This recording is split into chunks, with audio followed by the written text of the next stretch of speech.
Dacei Dzenei, mūsu arotbiedrības pārstāvēja Kuldīgas slimnīcā, kas ir devusi lielu ieguldījumu šī pasākuma organizēšanā. Kādu vārdu bildīsiet? Lūdzu.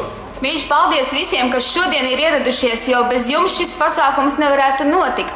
Un es esmu priecīga, ka cilvēki beidzot var pacelt savu balsu un izteikt savu attieksmi, ka tomēr Kuldīgas slimnīca šeit ir nepieciešama, lai bērni nav jāved projām kaut kur simtiem kilometru, jo tieši vislielākā mērā tas skars arī bērnus, jo akūtā neatliekamā palīdzība bieži vien tieši viņiem ir vajadzīga. Un prieks, ka jūs šeit esat ieradušies, un es ceru arī, ka mūs uzklausīs.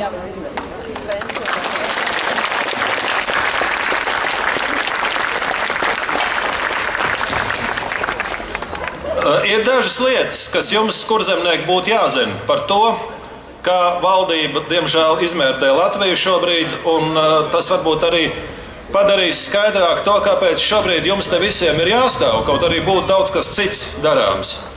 Un tas varbūt, ka mums arī, nevis varbūt, bet tas noteikti mums arī palīdzēs panākt labvēlīgus lēmumus.